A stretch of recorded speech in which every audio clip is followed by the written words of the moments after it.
आई भी हो जाएगा। ठीक है, तो मान लेते हैं, ठीक है, 50 रुपया ये टाइम वैल्यू है, उसमें कुछ भी रख सकते, कुछ भी हो सकता है। ठीक है, सपोज लेट यहाँ पर 50 रुपीज मान लेते हैं, तो इसका प्राइस कितना हो जाएगा, इसका प्राइस कितना हो जाएगा यहाँ पे,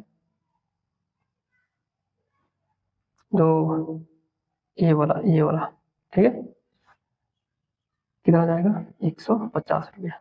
ठीक है, सेम उसी तरह इसका, ठीक है, इसका निकालो 25,000 और 24,800 के बीच का डिस्टेंस कितना है, 200। तो 200 आपका क्या हो जाएगा, इंट्रिंसिक वैल्यू।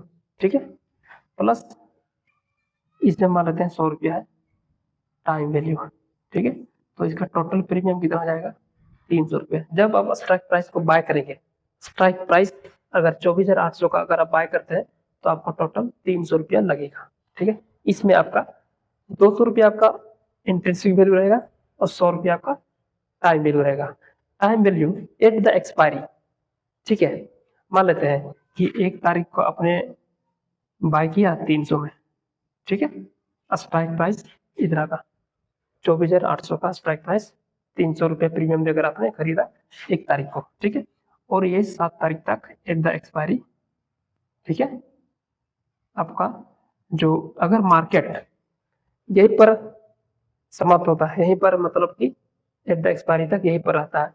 ठीक है, एटीएम 25,000 पर है, तो आपका यहाँ से यहाँ तक का जो डिस्टेंस है वही आपका बचा रहेगा, यानी कि कितना हो जाएगा इसका आपका 200 रुपया। ठीक है, तो 200 रुपया आपका इतना तक लास्ट आपका इतना बचा रहेगा। अगर मार्केट 25,000 पर मतलब एक्सपायरी तक यहीं पर आता है तब।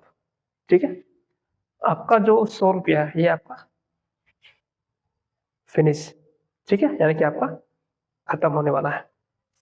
तो अगर उसी तरह आप इसका निकालिए 24,700, तो इसका डिस्टेंस कितना है, यहाँ से यहाँ तक का डिस्टेंस 30, 25,000 से 24,700 यानी कि 30, 300 आपका हो जाएगा ये, प्लस 100 रुपये मान लेते हैं टाइम भी लिए।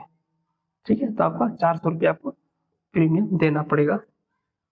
ठीक है, सेम उसी तरह मान लेते हैं अगर आपने बाय किया यहाँ पर, ठीक है, यहाँ पर क्या किया, बाय किया,